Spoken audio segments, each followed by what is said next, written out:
Iya, ukuran Allah mengatakan baik seseorang itu kan ketika dia tidak berbuat syirik kepada Allah. Umum ya, ima dia menuhankan selain Allah atau berbuat riya atau mungkin syirik khafi dan lain sebagainya. Innallaha la yaghfiru ayyushraka bihi wa yaghfiru ma duna dzalika liman yasha. Allah tidak akan pernah ampunkan dosa syirik yang Allah ampunkan selain daripada itu. Kemudian yang kedua yakni dia orang yang tidak durhaka sama kedua orang tuanya. Ya, karena ini merupakan dosa-dosa besar. Kemudian dia tidak kaulazur, tidak suka berbohong untuk mendapatkan sesuatu. Ada ukuran-ukurannya gitu. Tetapi secara umum dalam Islam ini untuk mengerti seseorang itu baik atau tidak, paling tidak dia punya keinginan untuk berbuat sebuah kebaikan.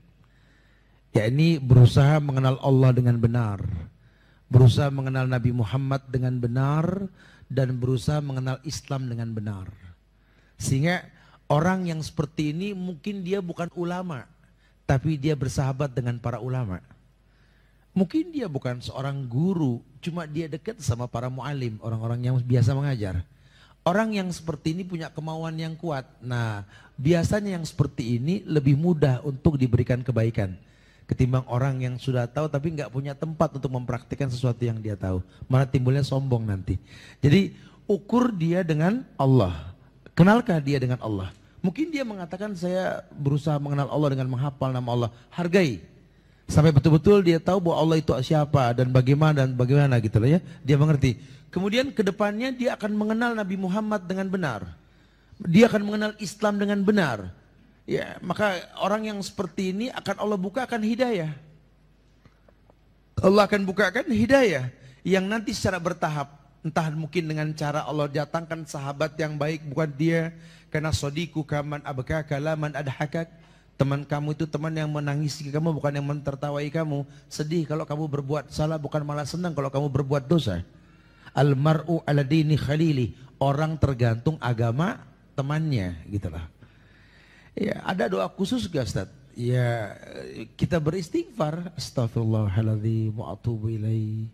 Kita baca doa Nabi Allah Adam alaihissalam, ya. Rabbana zallamna anfusana wa illam taghfir lana wa tarhamna lanakunanna minal khasirin.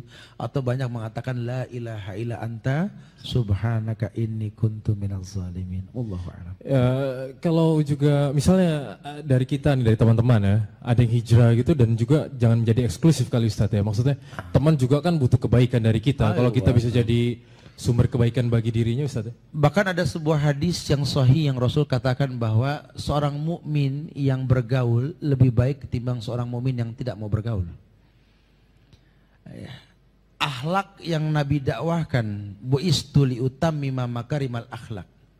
Ini audiovisual itu lebih mengena dalam dakwah ketimbang ucapan yang kita sampaikan. Bahkan beliau mengatakan, inna fil kalami la sihrun. Ucapan ini ada sihirnya kata Rasul.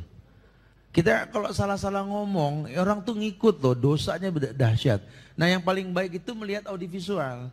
Karena bisa kelihatan lah orang kalau udah biasa sholat sama yang baru tobat, tapi udah pinter ngomong, kelihatan.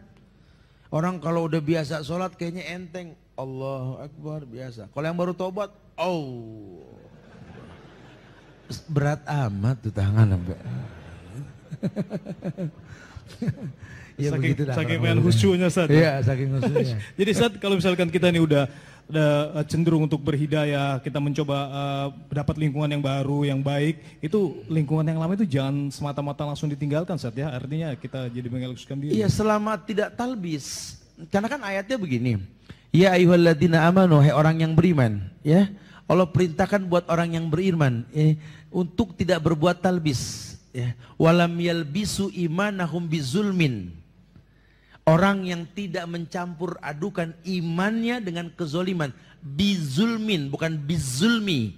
Nah bizulmin itu karena nggak pakai alif lam, zolimnya umum.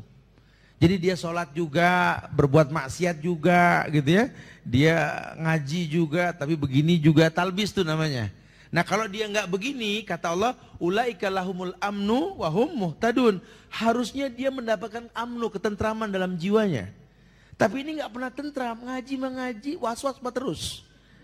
Sholat mah rutin tapi ide untuk negatif rutin gitu loh. Nah ini ada yang salah ini. Nah kalau kita bisa tidak mentalbis boleh.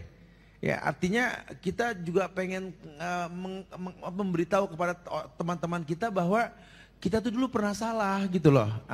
Tanpa saya expose dulu saya pernah berbuat salah. Karena kita menjelaskan tentang masa lalu kita itu kan aib. Nggak diperbolehkan. Ada beberapa kelompok-kelompok pengajian ini yang orang suruh ngakuin dosa, nangis, haram. Udah dosa yang pernah kita lakukan kunci sudah. Urusannya kita sama Allah saya sudah. Ya, siapapun manusia berhak masuk surga. Walaupun dulu dia orang yang jorok dan kotor. Betapa banyak hikayat tentang seperti itu kan. Saya sampaikan di perjumpaan yang lampau bahwa bahkan perempuan yang menjual diri seumur hidup. Udah nggak kebayang dah maksiatnya dah. Ya. Kemudian dia bertobat dan Allah terima tobatnya. Manusia nggak ada yang terima tobat dia. Minum dari rumah dia pun jijik karena dia perempuan yang tidak baik. Kemudian cuma seekor anjing yang mau meminum dari sepatu kulitnya karena kehausan anjing tersebut. Karena itu dia masuk surga, betul? Apa kita beli anjing ntar? Enggak begitu. Surga milik Allah gitu ya.